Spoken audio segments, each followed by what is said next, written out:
ওদের বাড়িটা বিশাল। প্রবেশদ্বার পেরোতেই প্রথমেই চোখে পড়ে বিশাল হল ঘরের মতো ড্রয়িং রুমটা। মেঝেতে ধবধবে শ্বেত মার্বেলের কারুকাজ, তার উপরে হাতে বোনা পার্সিয়ান কার্পেটের পাতা দেখলেই চোখ জুড়িয়ে যায়। ছাদটা বেশ উঁচু, সিলিংয়ের কোণে কোণে খোদাই করা প্লাস্টারের কাজ। মাঝখানে ঝুলে আছে কয়েকশো বছর পুরনো এক ঝাড়বাতি, যার কাচের ফলকগুলো আজও ঝলমলে আলোক। রুমের কেন্দ্রবিন্দু এক বিশাল গাঢ় কাঠের সোফা।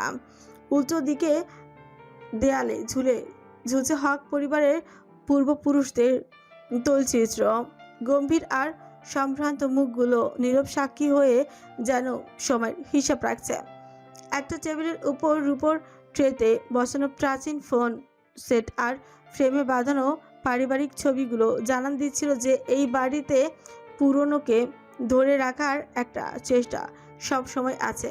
ঘর এক কোণে একটা বিশাল কাঠের বুকশেলফ, সেখানে যত না বই তার চেয়ে বেশি সাজানো ইউরোপের বিভিন্ন জায়গা থেকে আনা শোপিস আর চীনামাটির বাসনপত্র।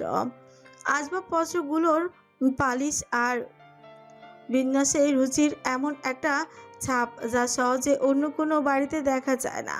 ঐশ্বর্যের সাথে মিশে আছে এক ঠান্ডা মেজাজ আর বংশের অহংকার। তীর্যকভাবে এসে পড়া দুপুরের আলো কাচের শার্সির পর্দা ভেদ করে ড্রয়িং রুমে মার্বেল পড়ছিল।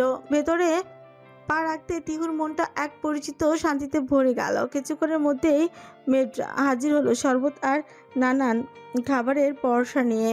তিহু এগুলো গ্রহণ না করে সোজা শৈপিলাকার সিঁড়ির দিকে পেরিয়ে উঠে গেল দোতলায়, নিজের রুমের উদ্দেশ্যে। দোতলায় উঠতে তিহু দ্রুত পদচারণ নিজস্ব কক্ষের প্রবেশ করলো। সুবিশাল কক্ষটা আধুনিক রুচিতে সজ্জিত। লম্বা জানলার পাশেই তার শখের পড়ার টেবিল, আর বিছানার ঠিক মাঝখানে এখনও নিজেদের অবস্থানটা ধরেই রেখেছে একগাদা নরম তুলতুলে টেডি বিয়ারের দল, যেন তাহারা তিহুর প্রতীক্ষাতে ছিল। সেই প্রিয় পরিচিতি পরিবেশে প্রবেশ করতে তিহুর সকল বিষণ্ণতা মুহূর্তে দূরীভূত হলো। ধপ করে বিছানাটায় উপরে বসে টেডি বিয়ারের মধ্য থেকে তার সবচেয়ে পছন্দের একটা হাতে তুলে তাকে যত্নে মগ্ন হলো তিহু।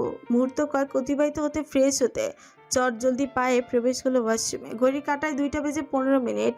প্রায় 10 মিনিটের ঊর্ধ্বে নীল অপেক্ষা করছে ভার্সিটির বাইরে। বারংবার হাত ঘড়িটা দেখে তাকিয়ে সময় যাচাই করছে সে। শেষমেশ অধৈর্য হয়ে তিহুর ফোনে জাল করলো। এদিকে সবে একটা লম্বা শাওয়ার নিয়ে বেরিয়েছে তিহু। চুলে পেঁচানো তাওয়াল রিংটোনের শব্দে দ্রুত বেরিয়ে আসলো সে। স্ক্রিনের উপর জলজল করছে সেভ করা নিক নেমটা, মিস্টার পলিটিশিয়ান। মুচকি হেসে ফোনটা রিসিভ করলো সে। বলতে চাইল, আমিই তো আপনাকে ফোন করতাম। কিন্তু তার আগে বেঁচে আসো নীলের ভরাট উদ্বিগ্ন কণ্ঠস্বর। কই থাকো তুমি? হ্যাঁ, সে কখন থেকে ভার্সিটির বাইরে দাঁড়িয়ে আছে? বের হবে কখন? তিহু চরম বিস্মিত নীলের এমন কথা। পরক্ষণই সে হেসে বলল, আমি ভার্সিটিতে কি করব? ভুলে গেলেন আমি তো আজকেই খুলনায় এসেছি। তিহুর ধ্যান ছুটল নীলের। কিঞ্চিত হতাশ কণ্ঠে সে বলল, ও সরি, আসলে ভুলে গেছিলাম। ব্যাপার না, আসলে প্রতিদিনের অভ্যাস তো। যাই হোক, দুপুরে খেয়েছেন আপনি? না, এখনো বাসায় যায়নি।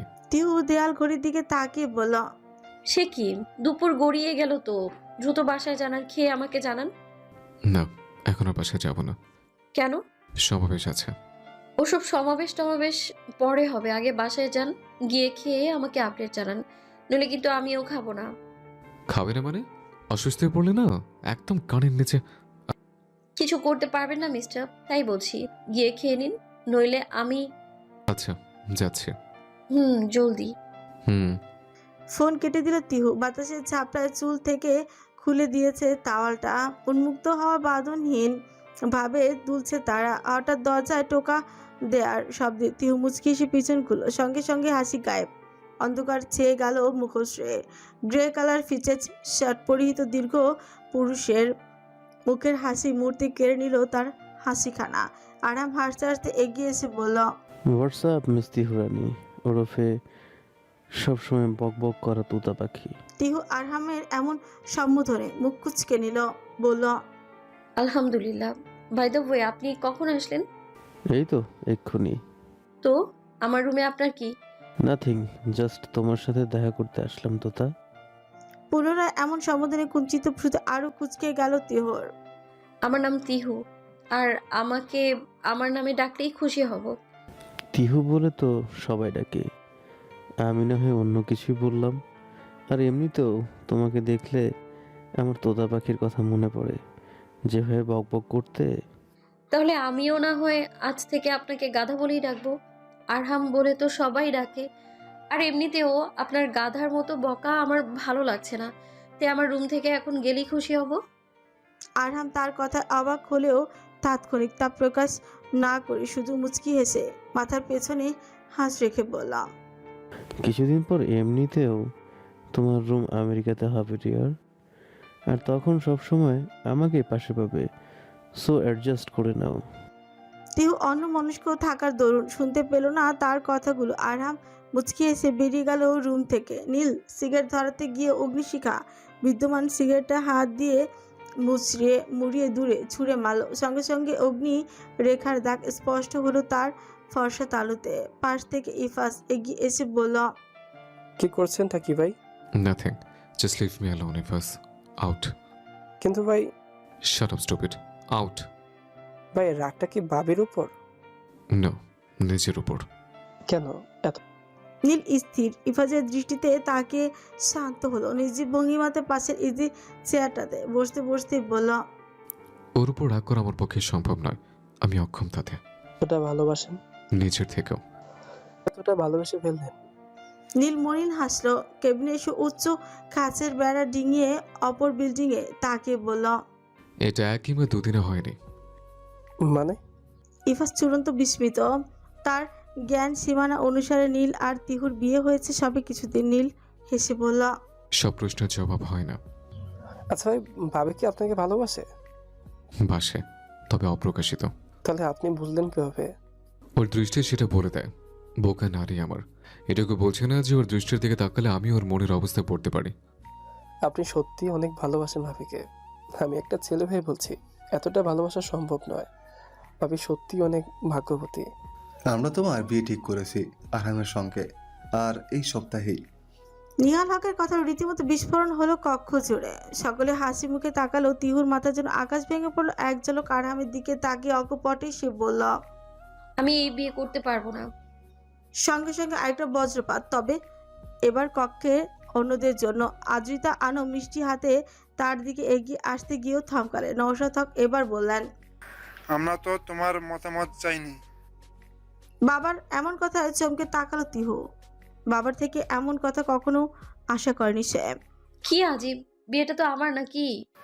চুপচাপ যা বলা হচ্ছে সেটা মেনে নাও। সম্ভব নয় আব্বু, তোমরা আমার কথাটা বোঝার চেষ্টা করো। মুখে মুখে তর্ক করছো কোন সাহসে? তোমরা যদি আমার কথা না মানো তাহলে তো আমাকে তর্ক করতেই হবে। তিহু, কি করছিসটা কি? আজ পর্যন্ত ভাইয়ের চোখের দিকে তাকিয়ে কথা বলিনি আমরা কেউ। আমি বাধ্য হচ্ছি চাচু, আপনারা হয়তো এমন কোনো সিচুয়েশনে পড়েননি। তিহু, হয়তো। তাদের এমন বাক বিতণ্ডার মধ্যে বেরিয়ে গেল রুম থেকে সকলে। আদ্রিতা আনম তৈয়বা জামানের দিকে ফিরে বলল, মেয়েটাকে রাজি করাইয়েন ভাবি। আপনি জানেন তো আমার ছেলের ব্যাপারে, আর আমার ছেলে যদি কিছু হয়। আমাকে চোখ রাঙিয়ে লাভ হবে না আদ্রিতা। আমার মেয়ের ইচ্ছার বিরুদ্ধে আমি এক চুলও নড়বো না, কেননা আমি জানি আমার মেয়ে কেমন। তৈয়বা জামানের এমন কথায় অসন্তুষ্ট হলো আদ্রিতা আনম। বিরক্তি ফুটে উঠল তার চোখে মুখে। তবে সে কিছু বলার আগে আরহাম তাকে সরিয়ে নিতে যেতে যেতে বলল,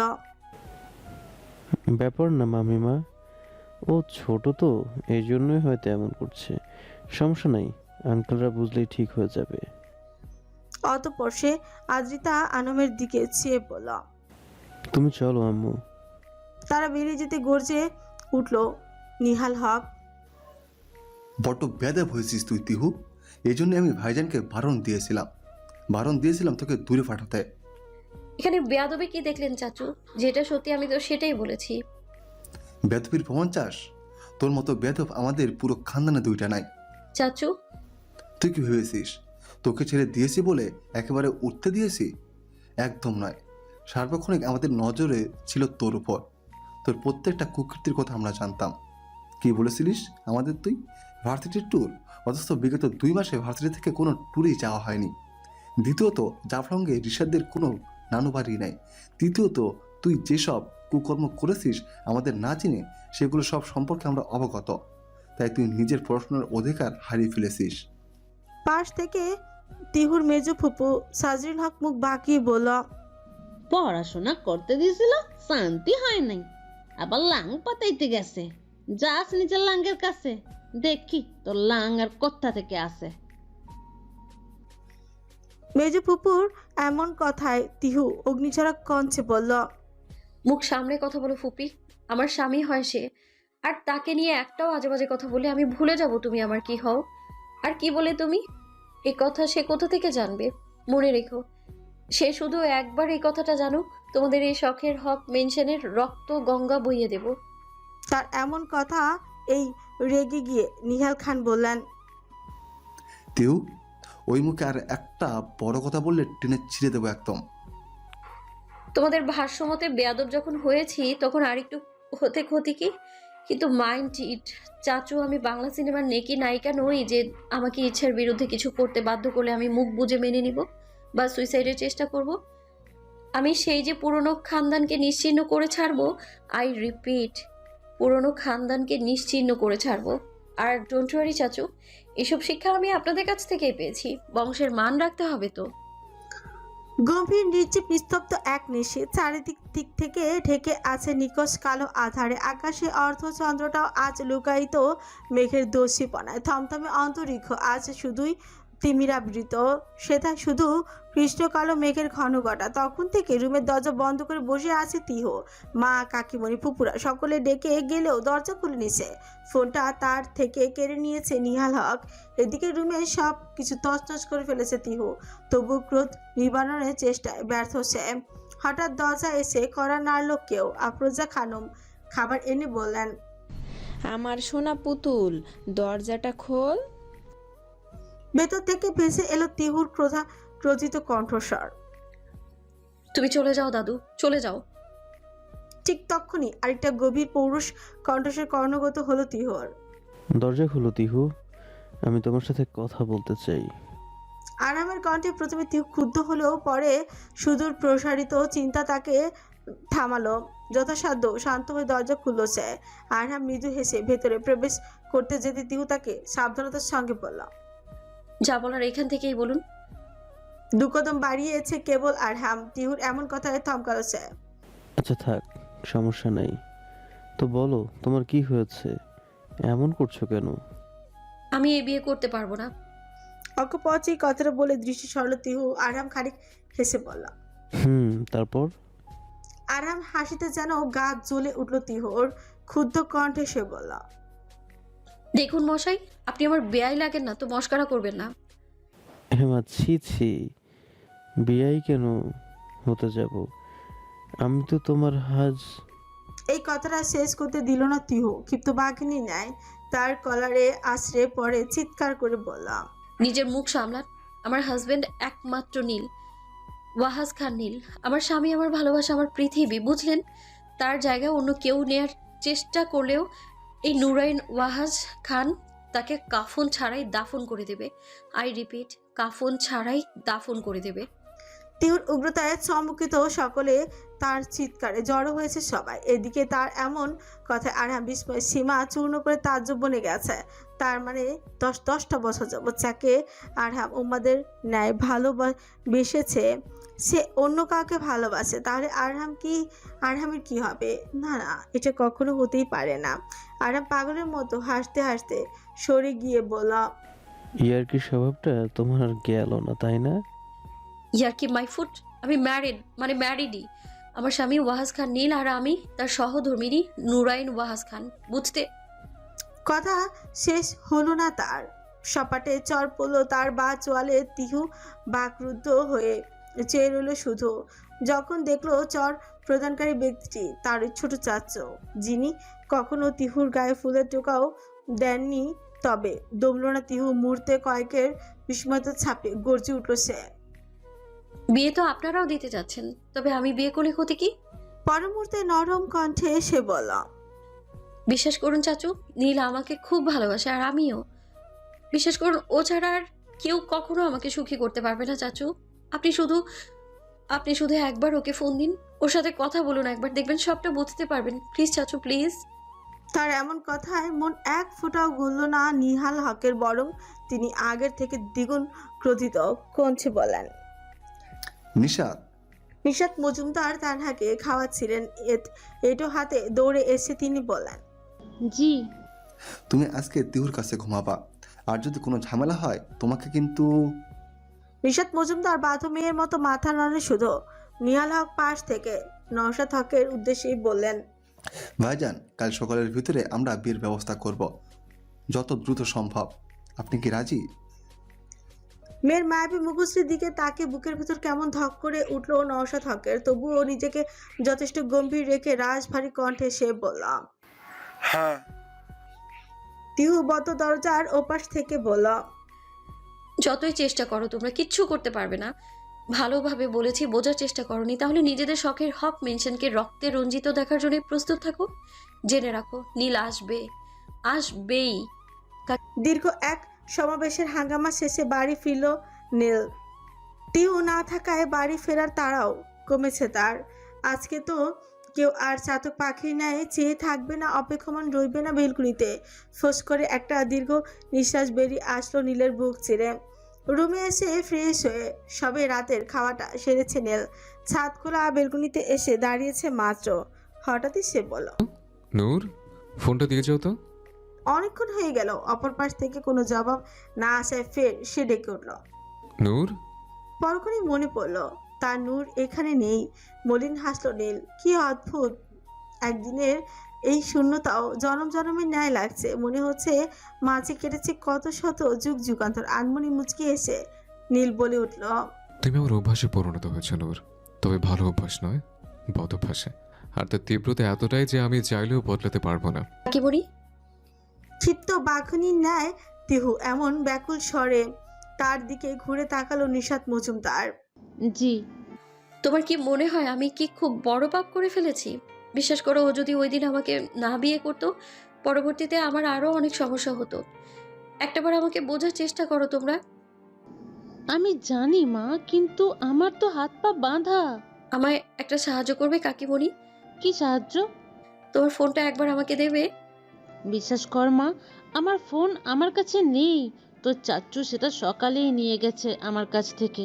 তিহু ফের হতাশ হলো। কিছুক্ষণের মাঝে দরজায় এসে কড়া নাড়ল কেউ। নিশাত মজুমদার দ্রুত উঠে দরজা খুলতে দৃশ্যমান হলো সাজ্জাদের বিচলিত মুখশ্রী। দ্রুত কণ্ঠে সে বলল, তিহু কোথায় মামনি? নিশাত মজুমদার রুমে ইশারা করতে চট জলদি পায়ে সাজ্জাদ প্রবেশ করলো কক্ষে। ব্যাগ্র কণ্ঠে বলল, বনু।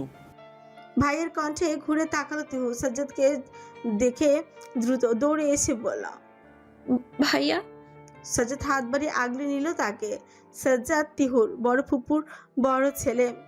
বাসা ফরিদপুর হওয়াতে আসতে এতটা বিলম্ব হলো তার। এদিকে তার বক্ষে ফুপিয়ে কেঁদে চলেছে তিহু। সাজ্জাদ দ্রুত তাকে সামলে বলল, এই পাগলি, কাঁদছিস কেন? বিশ্বাস করো ভাইয়া, আমি ইচ্ছে করে কিছু। আই ট্রাস্ট ইউ তিহু। আমি তো জানি আমাদের তিহুরানি আমাদের সম্মান ক্ষুণ্ণ হয় এমন কিছু করতে পারে না। তুই কিছু একটা কর ভাইয়া। তুই ফার্স্টে আমাকে নীলের নাম্বার দে। বাকি কথা শেষ হলো না তার। তার আগে নিহাল হক কক্ষে প্রবেশ করে বললেন, সাজ্জাদ, তিহুকে আর কোনো সাহায্য করলে ফল কিন্তু ভালো হবে না। অতঃপর তিনি নিশাত মজুমদারের দিকে তেড়ে গিয়ে বলেন, তুমি থাকতে রুমে সব হয় কি করে? নিশাত মজুমদার ভয়ত দৃষ্টিতে তিহু থামলো। সাজ্জাদের উদ্দেশ্যে বলল, তুই যা ভাই, কারো সাহায্য লাগবে না আমার। উনি যদি আমাকে সত্যিই ভালোবাসে, তাহলে কেউ আটকাতে পারবে না তাকে। তাদের বাকি কথা শেষ হওয়ার আগে নিহাল হকের তারায় বেরিয়ে গেল তারা। তিহু নিষ্প্রাণ নির্জীব দৃষ্টিতে চেয়ে রইল আকাশের পানে। নিশীথের কালো ছায়া কাটে আজও ধরণীতে আলোকিত হয়েছে প্রভাতের রঙিন আলোয়। তবে প্রকৃতি আজ বড্ড অদ্ভুত। কোনো আনন্দের খবর না এনে তা এনেছে একরাশ ব্যথা আর বিষণ্ণতার ছোঁয়া। আকাশের মুখে আজ ভার। নিদারুণ মেঘের গুড়গুড় গর্জনে যেন আসন্ন অমঙ্গলের পূর্বাভাস। সূর্যি মামা আজ লুকায়িত, তাই চারিদিকে এক ফ্যাকাশে ম্লান আলো, মাঝে মাঝে দমকা হাওয়া এসে কাঁপিয়ে দিচ্ছে গাছের নব কিশলয়গুলোকে।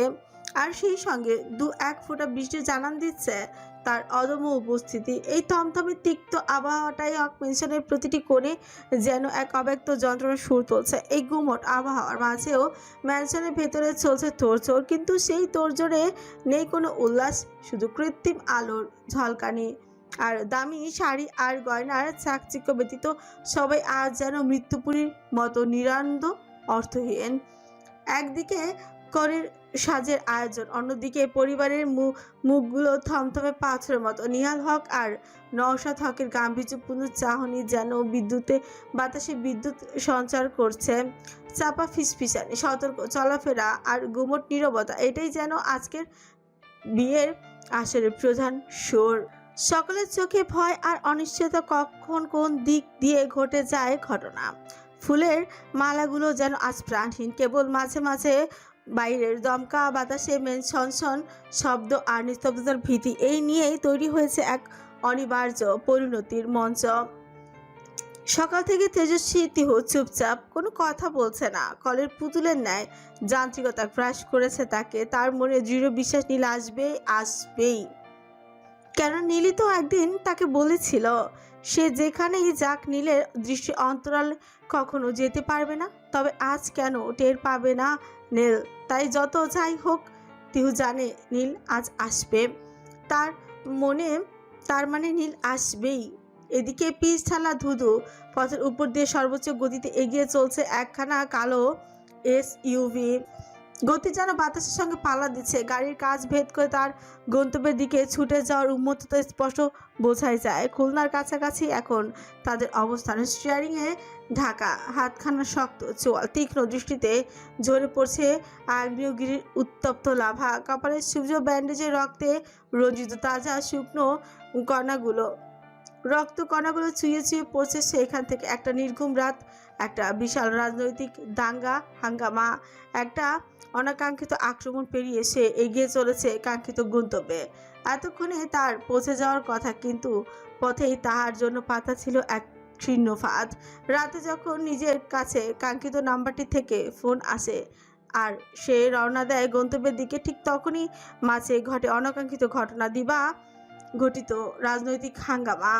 জের ধরেই তাদের প্রতিদ্বন্দ্বী জাবেদ জালাল আর তার ছেলে জাবেদ করিম পথের মাঝে আকস্মিক আক্রমণ করে।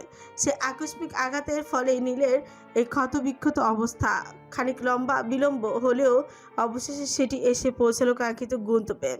গাড়ির তীব্র গতিতে ম্যানশনের দিকে মন নিল। দূর হতে লৌহদ্বার দৃশ্যমান। এই রুদ্ধ দ্বার ভেদিয়ে প্রবেশ করতে এক মুহূর্ত অপেক্ষা করার প্রয়োজন বোধ করল না নীল। তার পেছন পেছন আরও ৫-৬টি গাড়ি অন্ধের মতো অনুসরণ করছে তাকে। দীর্ঘ সেই বাহিনীতে থাকা প্রতিটি লোক নীলের বিশ্বস্ত অনুচর, যারা রক্ত দিয়ে হলেও শ্রীয় নেতার পথ পরিষ্কার করতে সদা প্রস্তুত। নীলের এসইউভি বিদ্যুৎ গতিতে ফটকের দিকে এগিয়ে গেল। গাড়ির টায়ার পিচ ঢালা পথে চাকার দাগ আঁকড়ালো ধর্ম। এই এসইউভির প্রবল উন্মত্ত ধাক্কায় হক ম্যানশনের সেই সুরক্ষাপূর্ণ লৌহদ্বার বিকট শব্দে খুলে গেল। জমে থাকা ধূলিকণা আর ধোঁয়া চারিদিকে ছড়িয়ে পড়ল। লৌহ শৃঙ্খগুলি উন্মুক্ত হতে গার্ডরা এগিয়ে আসলো, তবে তাদেরকে পাতা না দিয়ে বিদ্যুৎ গতিতে নীল ম্যানশনের সীমানার মধ্যে প্রবেশ করল। ভেতরে প্রবেশ পথে ততক্ষণ থমথমে কাজের গম্ভীর কণ্ঠস্বর শ্রবণগোচর হচ্ছে শুধু। তিহুর দৃষ্টি তীক্ষ্ণ, অপেক্ষমান কারোর জন্য। নিশ্চয়তা চোখে মুখে তার। শত চেষ্টা করেও তাকে শাড়িটা পরাতে পারেনি কেউ। আরহাম সবে মাত্র তিহুর দিকে ঝুঁকে কিছু একটা বলতে যাবে, ঠিক তখনই সেই ভয়ানক শব্দে চমকে উঠল সে। নিহাল হক এবং নওশাদ হকের মুখে পাথরের মতন কঠিন হলেও এবার তাদের শিকুচকে গেল। নিশাত মজুমদার তিহুর পাশে বসেই ছিলেন। ভয় এক প্রকার আর্তনাদ করেই উঠলেন। চারিপাশে লোকজনের চাপা ফিসফাস, তাদের চোখে বিস্ময়ে যেন এক আসন্ন বিপর্যয়ে জানান দিয়েছে। অন্ধকার জমাট মেঘের মতো কালো এসইউভির দরজাটা সাপাটি খুলে গেল। গাড়ি থেকে বেরিয়ে এলো দীর্ঘ এক পুরুষ। নীলের সেই রুদ্রমুদ্রি দেখে উপস্থিত সকলে যেন মুহূর্তের জন্য স্তম্ভিত হয়ে গেল। তার পরনে থাকা দামি পাঞ্জাবিটা স্থানে স্থানে ছিঁড়ে গিয়েছে, কপালের ক্ষত থেকে রক্ত চুইয়ে এসে চোখ বরাবর একটা শুকনো রেখা এঁকে দিয়েছে, আর হাতে এখনো লেগে আছে রাজনৈতিক দাঙ্গার ধুলো ও রক্তের আভাস। তার চোখে দুটো যেন জ্বলন্ত অগ্নিলোগোলক, সেই চোখে ক্রোধ, যন্ত্রণা আর এক দুর্নিবার অধিকারের দম্ভ। তাকে এভাবে দেখার জন্য কেউই প্রস্তুত ছিল না, যেন এক আহত বাঘ তার শিকারকে ছিনিয়ে নিতে এসেছে। নীলের আসার ঠিক পরেই তার বিশ্বস্ত অনুচররা ম্যানশনের গেটে দ্রুত মোতায়েন হলো। তাদের চেহারা তো স্পষ্ট প্রতিজ্ঞার ছাপ। ম্যানশনের ভেতরে এক পিনপত নীরবতা, যেন সময় স্থির হয়ে আছে। শুধু বাইরের ঝোড়ো বাতাসে সনসন আর গাছের কাঁপন শোনা যাচ্ছে। গার্ডরা তাকে আটকাতে আসলেও থেমে গেল তার বজ্রকণ্ঠে। বাতাসে ধ্বনিত হলো তার কণ্ঠস্বর, বিপর্যস্ত কণ্ঠে সে বলল, নূর, জন্মের পর থেকে ওর নাম আমার নামের সঙ্গে স্বাক্ষরিত হয়ে আছে, আর আমি বোধশক্তি হওয়ার পর থেকে না চিনেও ওকে উন্মাদের ন্যায় ভালোবেসে আসছে। এতটুকু কারণে কি যথেষ্ট নয় ওকে নিজের করে নেওয়ার জন্য? বিধ্বস্ত নীলের গর্জে ওঠা বজ্রকণ্ঠ প্রতিধ্বনি হলো সমগ্র কক্ষ জুড়ে। কম্পিত হলো উপস্থিত প্রতিটি মানব দেহ। নিহাল হক ক্ষুদ্র বেগে এগিয়ে এসে বলেন, কে তুই? আমাদের বাড়ির মেয়ে নিয়ে এমন মন্তব্য করার অধিকার তোকে কে দিয়েছে? আমি দিয়েছি। ভেসে আসা গুরুগম্ভীর কণ্ঠে সকলে পিছন করে তাকালো। ঠিক তখনই রাজবাড়ি পদচারণায় সেখানে উপস্থিত হলো ওয়ালিদ খান। তাকে দেখে চূড়ান্ত বিস্মিত হলো সকলে। নওশাদ হক বিস্মিত সুরে বলেন, ওয়ালিদ তুই? নওশাদ হক কিছুটা নরম হয়ে পড়ল। নিহাল হক গুরুগম্ভীর কণ্ঠে বলেন, আরে আরে, প্রফেশনাল গাদ্দার যে, কিন্তু আমাদের এ বাড়িতে আপনার কি? মুখ সামনে কথা বল নিহাল, বলে যাস না তোর বড় আমি। ওয়ালিদ খানের এমন কথায় নিহাল হক তাচ্ছিলের হাসি হেসে বলেন, আরে আরে, যান যান, বড় তো আমার আব্বুও ছিল, যে আপনাকে ছেলের মতো মানুষ করেছিল, কিন্তু বিনিময়ে আপনি কি করলেন? বিশ্বাসঘাতকতা। যেখানে রোশান আরো আর নফেল ভাই দুজন দুজনকে ভালোবাসতো, সেখানে বিশ্বাসঘাতকতার প্রশ্ন উঠছে কোথা থেকে? আরে যান, আপনার ভালোবাসা সম্মানের প্রশ্নে ওসব ভালোবাসাকে হকরাও জীবন্ত কবর দেয়। এটাই তোদের সাথে আমার পার্থক্য। তাদের কথার মাঝে নুরুজ্জামান হক কোথা থেকে আসলেন যেন। তুমি এখানে কি করছো ওয়ালিদ? ওয়ালিদ খান সালাম করতে যেতে নুরুজ্জামান হক সরে গেলেন। তিনি বলেন, আমার ছেলের বউকে সসম্মানে ফিরিয়ে নিয়ে যেতে এসেছি। চলে যাও, চলে যাও আমার হক মেনশন পেরিয়ে। চাচা, কথা কানে যায়নি? বেরিয়ে যান আপনার অসভ্য ছেলেকে নিয়ে। বাবার প্রতি এমন উগ্র আচরণে এগিয়ে এসে নিহাল হকের হাত ধরে বলেন, আপনাদের সম্মানটা বজায় রেখেছি কারণ আমার বাবা মা আমাকে এই শিক্ষা দিয়েই বড় করেছেন, কিন্তু আপনারা যদি নিজের সম্মান না রাখতে পারেন সেক্ষেত্রে আমার আর কিচ্ছু করা থাকবে না। নিহাল হক ঝটকায় নিজের হাত সরিয়ে বলেন, বাবা যেমন বিশ্বাসঘাতক, ছেলেও তেমন অসভ্য। একজন আমার বাবার সম্মান ডুবিয়েছে, আর একজন এসেছে আমার ভাইজানের সম্মান ডুবাতে। তাতে এমন কথার আগাগোড়া কিছুই বুঝছে না তিহু। বোকা দৃষ্টি মেলে চেয়ে আছে শুধু। এদিকে এত কিছুর মধ্যে আরহাম কাজী সাহেবকে তাড়া দিলেন, বললেন জলদি বিয়ে পড়ানোর কথা। কাজী সাহেব রাজি না হতে তার উপর চোটপাট শুরু করলো আরহাম। তিহুর হাত ধরতে এক ঝটকায় নিজেকে হাত সরিয়ে আরহামের বা জলের সাপাটে চর বসালো তিহু। আরহামের পাগলামো তখনও কমছে না যেন। আরেকবার হাত বাড়াতে নীল এগিয়ে এসে একটা থাপড় বসালো তার অন্য চোয়ালে। সঙ্গে সঙ্গে রুধিরাক্ত হয়ে উঠল আরহামের চোয়াল। তবুও থামলো না আরহাম। নিজেকে সামলিয়ে নীলের উদ্দেশ্যে হাত বাড়াতে যেতে নীল হাত মুচকে দিল তার। আরহাম উম্মাদের ন্যায় আওড়ালো, আমি দিহুকে ভালোবাসি। 10-10টা বছর যাবৎ উন্মাদের ন্যায় ওকে চেয়েছি, আর তুই দুদিনের মোহে ওকে নিজের করে পাবি? আমি বেঁচে থাকতে এটা কখনো সম্ভব না। তার এমন কথায় তার ছেলের হাসি হাসলো। নীল বেশ শব্দ করে বলল, তুই 10 বছর যাবত ওকে চেয়েছিস, আর আমি বোধশক্তি হওয়ার পর থেকে তুই মন থেকে ওকে চেয়েছিস, আর আমি মরা যাতে। তুই ওকে দেখে ভালোবেসেছিস, আমি না দেখে। তাহলে বল, তুই যদি তথাকথিত ভালোবাসার জেরে এতটা উন্মাদ হতে পারিস, তাহলে আমি আমার প্রতি মনোজাতের ফসলকে কিভাবে হাতছাড়া করতে পারি? এমন কথা বাকরুদ্ধ হয়ে পড়ল সকলে। তিহু তো বিস্ময়ের চূড়ান্ত সীমায় আহরণ করছে। তার মানে তাদের সম্পর্কটা দুদিনের ছিল না, কিন্তু তিহু তো সবে মাত্র কিছুদিন হলো চিনেছে। সে বিচলিত কঞ্চে বলল। নেতা সাহেব। নীল তার দিকে তাকে মলিন হেসে বলল। হয়তোবা আমি তোমাকে কোনো একদিন বলেছিলাম, হয়তোবা ভুলে গেছি বলতে, তবে এটা সত্যি যে আমি তোমাকে বলতে চেয়েছিলাম। যেদিন তুমি আমার ভালোবাসার কথা জানবে না, সেদিন তুমি বড্ড অবসেস করবে আমাকে এতদিন ভালোবেসে অপ্রকাশিত রাখার জন্য। তিহুর হতভম্ব দৃষ্টিকে পেরিয়ে নিহাল হক বললেন। আমাদের মেয়েকে বলির পাঠা বানানো থেকে নিজের ছেলেকে রক্ষা করুন ওয়ালিদ খান, নইলে আমরা আপনার ছেলের এমন হাল করব যে। হিংস্র সিংহের জন্ম দিয়েছি আমি। সে নিজের শিকার ছিনিয়ে আনতে জানে। লোকে কি বলে জানিস? সিংহ আমার ওয়াহাজ। ওকে আমি সেই শিক্ষাই দিয়েছি। চলতি পথে এমন দু একটা কাটা কি উপড়ে ফেলার জন্য ও একাই যথেষ্ট। নওশাদ হক এতক্ষণ চুপ ছিলেন। নীরবতা পেরিয়ে হঠাৎ তিনি বলেন। চুপচাপ এখান থেকে বেরিয়ে যা ওয়ালিদ। আমি চাচ্ছি না আজকের শুভ দিনে কোনো রক্তারক্তি হোক। ওখানে রক্তারক্তির কি দেখেছিস? তোকে দেওয়ার কথার মান রক্ষা করলাম মাত্র। ভুলে গেলি কথাটা তুই দিয়েছিলি যে তোর মেয়ে হলে আমার পুত্রবধূ করে নিয়ে যাব তাকে। সেই কমিটমেন্টটাই পূরণ করতে এসেছি আজ। তিহু এবার আর সামলাতে পারল না নিজের কৌতূহল, প্রশ্ন করেই বসল। তোমাদের সমস্যাটা কোথায় বাবা চাচু? নিহাল হক নিশাত মজুমদারের উদ্দেশ্যে বললেন। তোমরা ওকে রুমে নিয়ে যাও, আর বাড়ির কাউকে যেন আমি এখানে না দেখি, অন্তত আমি না বলা অব্দি। বিয়ে না করে তিহু কোথাও যাবে না। তার কথাটা বলতে দেরি সঙ্গে সঙ্গে নীলের মুষ্টিঘাতে ক্ষতবিক্ষত হলো সে। শুভ্র পাঞ্জাবির রক্তে রঞ্জিত হলো আঘাত প্রতিঘাত, রক্তাক্ত হলো দুজনে। শেষ পর্যন্ত প্রায় চেতনাহীন অবস্থা হলো আরহামের। বহু কষ্টে নীলের থেকে স্বর্ণ হলো তাকে। আদ্রিতা নাহার দ্রুত অজ্ঞান প্রায় ছেলেকে বক্ষে আগলে নিয়ে বেরিয়ে গেলেন। তবে যাওয়ার আগে নওশাদ হক আর নিহালের হকের উদ্দেশ্যে সতর্ক কণ্ঠেও বললেন।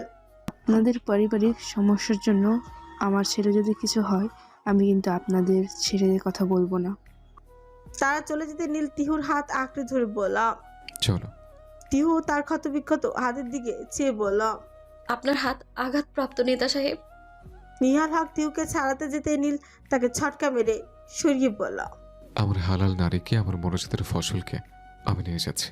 আর এই পথে কোনো বাধা সৃষ্টি হলে বাধা দানকারীর লাশ ডেঙে আমার অর্ধাঙ্গিনীকে নিয়ে আমি যাব।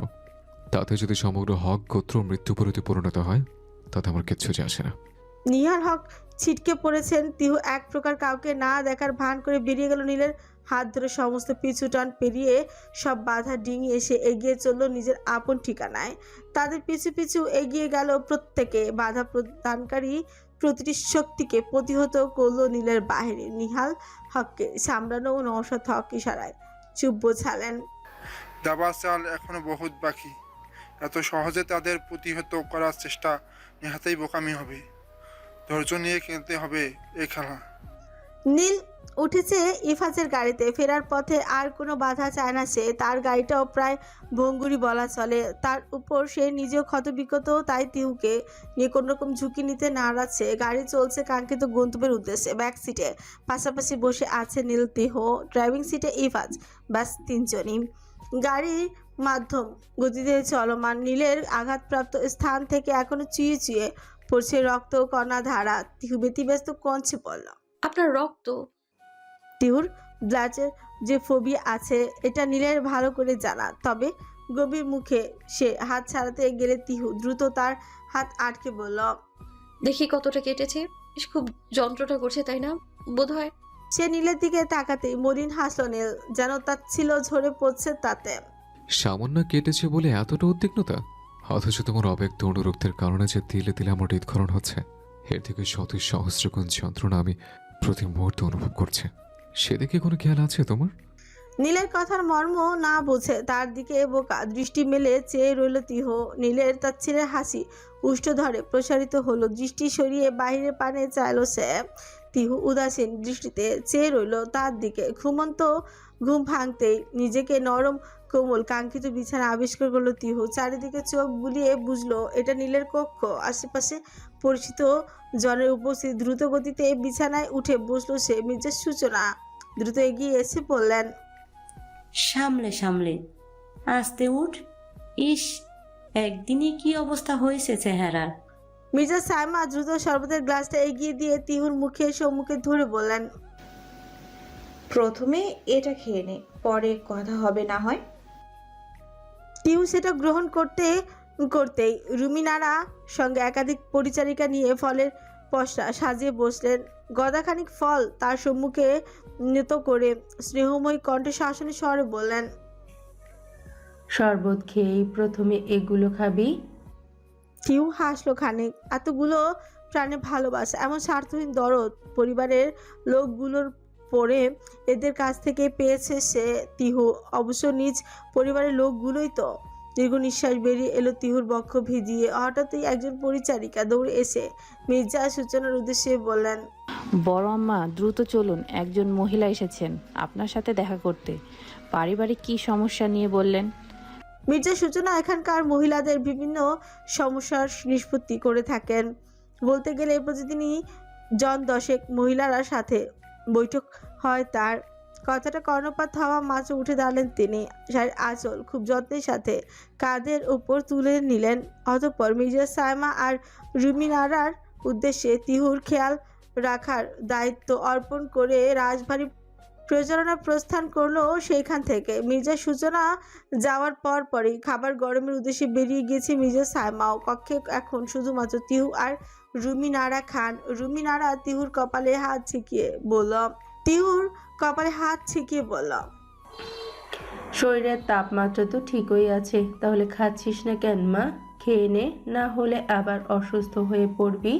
তিহু তার হাত থেকে ফলটা নিয়ে তাতে কামড় দিতে দিতে বলল, ছোট ফুপি, বল। তোমায় একটা প্রশ্ন করি। কর। সত্যি সত্যি জবাব দিবে কিন্তু। হ্যাঁ রে বাবা, কর। প্রমিস? তোর কেন মনে হয় আমি মিথ্যে বলবো? তিহু জলদি কণ্ঠে তাকে বোঝানোর স্বরে বলল, ভুল বোঝো না ফুপি, কিন্তু ব্যাপারটা সিরিয়াস। আচ্ছা বল তোর সিরিয়াস টপিক। প্রমিস তো? তোমরা আমার পরিবার সম্পর্কে আগে থেকে জানতে, তাই না? আর আমার পরিবারের সঙ্গে তোমাদের আগে কোনো একটা সম্পর্ক ছিল? আর এমন কথায় তার দিকে চমকে তাকালেন রুমিনারা। মানে? তুমি কিন্তু আমায় প্রমিস করেছো ফুপি, সত্যিটা বলো প্লিজ। আমি আর পারছি না এই কৌতূহল নিবারণ করতে, ব্যর্থ আমি। প্লিজ আমায় সবটা খুলে বলো ফুপি। রুমিনারা একটা দীর্ঘ নিঃশ্বাস ছাড়লেন, অতঃপর বলতে শুরু করলেন, তোর পরিবারের সঙ্গে আমাদের সম্পর্ক ভীষণ গাঢ়, বলা চলে বংশ পরম্পরায় হক আর খানরা ভীষণ ভালো বন্ধু। আমাদের দাদা নুরুজ্জামান আঙ্কেল, অর্থাৎ তোর দাদার বাবা বেস্ট ফ্রেন্ড ছিল। এরপর আমার ভাইজান আর তোর বাবা ব্যবসায়িক সূত্র, রাজনীতি সবখানেই সক্রিয় বিচরণ ছিল হক আর খানদের। আমাদের গ্রামের বাড়িও খুলনায়, ডুমুরিয়ার আমাদের আদি নিবাস। তোর বাবাদের বাসাও ডুমুরিয়ায়। কিন্তু 20 শতকের গুরুর দিকে নয়া নয়া রাজনৈতিক অঙ্গনে যখন আমার বাবা আর তোর দাদা প্রবেশ করেছেন, তখন গ্রামীণ শত্রুতা আর ব্যবসার কারণে তারা খুলনায় আসে। অতঃপর এখানে বড় করে ব্যবসা শুরু করেন। দিন যেতে থাকে, ব্যবসায় উন্নতির সঙ্গে সঙ্গে রাজনীতিতেও তারা সক্রিয় হয়ে ওঠে। তবে ভাগ্য আমাদের সহায় ছিল না। আমি যখন খুব ছোট, ওই ধর 10 বছরের, তখন আমার বাবা এক রাজনৈতিক সমাবেশে গুলিতে নিহত হন। অতঃপর হক ম্যানশন হয় আমাদের আশ্রয়স্থল। যদিও খুলনার বুকে খানমহল নামক বিরাট মহলের উত্তরসূরি আমরা, তবে নুরুজ্জামান আঙ্কেল আমাদের তার কাছে নিয়ে যান। ধীরে ধীরে ভাইজান রাজনীতিতে প্রবেশ করেন। নওশাদ ভাই আর তিনি বেস্ট ফ্রেন্ড ছিলেন। দুজন কাঁধে কাঁধ মিলিয়ে ব্যবসা আর রাজনীতি সামলাতে থাকেন। দুজনের সম্পর্ক এতটাই ঘনিষ্ঠ ছিল যে তারা একে অন্যকে রীতিমতো কথা দিয়ে রাখেন যে আগে যার ছেলে হবে তার সঙ্গে অপরজনের মেয়ের বিয়ে দেয়া হবে। দিন গড়াতে থাকে, হঠাৎ ঘটে আরেক বিপর্যয়। তুই হয়তো জানিস না, তোর আরও একটা বড় চাচা আছে, তোর বাবারও বড়। এ পর্যায়ে থামলেন রুমিনারা। তিহু বিস্ফোরিত দৃষ্টিতে তাকালো। আমার বড় চাচা। হ্যাঁ নাওফেল ভাই। তিহু চমকিত দৃষ্টিতে তাকালো। রুমিনারা ফের বলতে শুরু করেন। তোদের গোত্রে একটা রেওয়াজ ছিল, ভালোবাসার বিয়ে নিষিদ্ধ। তবে গোত্রের এরূপ রেওয়াজের গণ্ডি সীমানা পেরিয়ে সেই নিষিদ্ধ সম্পর্কে জড়িয়ে পড়েন আপা আর নাওফেল ভাই। কিছুদিনের মধ্যেই এটা জানাজানি হয়। নুরুজ্জামান আঙ্কেল তো রীতিমতো রেগে আগুন। আমার মাকে তাকে বোঝানোর চেষ্টা করলেও তিনি নারাজ। নুরুজ্জামান আঙ্কেল তো রীতিমতো রেগে মেগে আগুন। আমার মা তাকে বোঝানোর চেষ্টা করলেও তিনি নারাজ। তার ভাষ্যমতে এটা পারিবারিক রীতি। এত ঘনিষ্ঠ বন্ধু হওয়া সত্ত্বেও এরূপ গোঁড়ামির কারণ শুধুই বোকামি ছিল। অতঃপর ঘটে অঘটন। আপার সঙ্গে নাওফেল ভাই বেরিয়ে আসেন বাড়ি থেকে। দুজনে পাড়ি জমান সুদূর কানাডা। আর তাদের এ কাজ সহায়তা করেন আমার ভাইজান। আপা রাউফিন জন্মের 5 বছরের মধ্যে ফিরে আসলেও নাওফেল ভাই আর ফেরেনি। তবে সেই দেশ থেকে ছেদ পড়ে দীর্ঘদিনের সম্পর্ক। ভেঙে যায় হক আর খানদের বংশ পরম্পরায় সেই বন্ধুত্বের। আমরা চলে আসি রাজধানী। ভাইজান ফের এককভাবে শুরু করেন ব্যবসা, যোগ দেন রাজনীতিতে।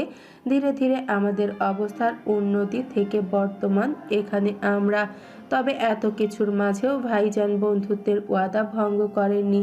ঠিকই তোকে নীলের বউ করে এনেছেন। পারিবারিক এত এত সত্যি জেনে যেন আকাশ থেকে পড়েছে তিহু বিস্মিত কণ্ঠে সে বলা। এত কিছু অজ্ঞাত ছিল আমার। রুমিনারা তার মাথায় হাত বুলিয়ে বললেন।